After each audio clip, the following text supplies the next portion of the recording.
You pick up your phone. You tell yourself it's just for a second.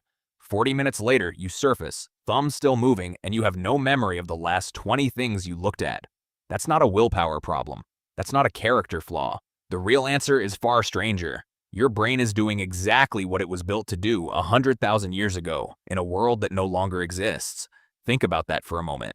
Your ancestors didn't have feeds, they didn't have notifications, but they had something almost identical underneath. A hunger for new information. A hunger they couldn't switch off. Here's why. For most of human history, information meant survival.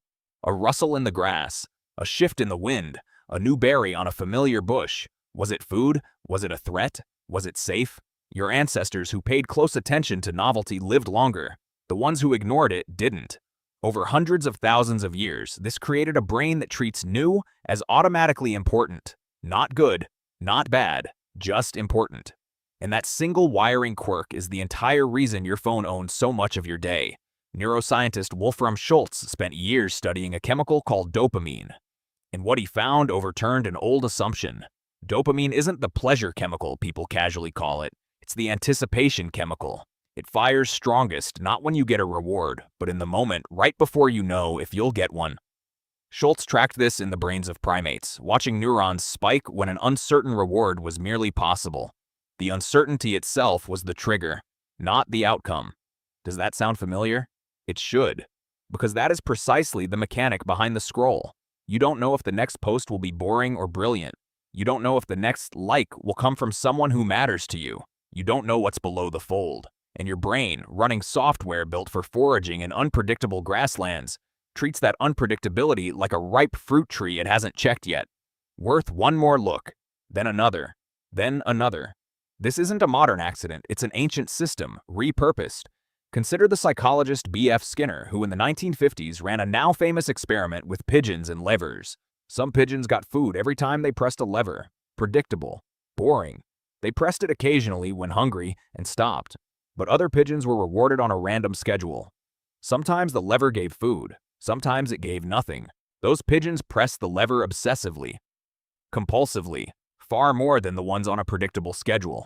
Skinner called this a variable ratio reinforcement schedule, and it remains one of the most powerful behavioral patterns ever documented. Your ancestors lived inside a variable ratio schedule every single day. Foraging was never a guarantee.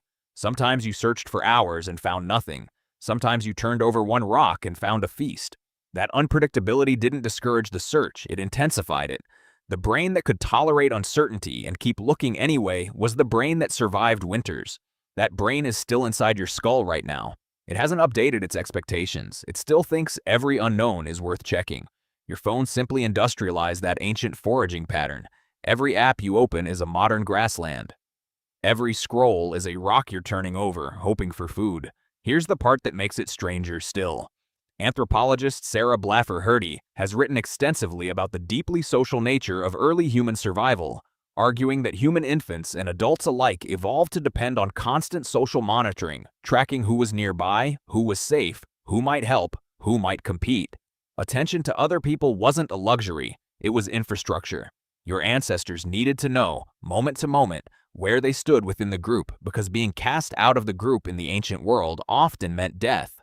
So your brain isn't only hungry for novelty, it's hungry for social information specifically. Who's talking about you? Who liked what you said? Who's doing better than you? Who's struggling? This is why a single notification, one small red dot, can hijack your attention faster than almost anything else on your screen. It isn't just new information, it's social information. And social information, for nearly your entire evolutionary history, was the single most important data stream keeping you alive. Put those two systems together. A brain wired to chase novelty because novelty once meant food. A brain wired to obsessively track social standing because standing once meant survival. Now hand that brain a device engineered by teams of behavioral scientists to deliver both, unpredictably, every few seconds, for free, forever.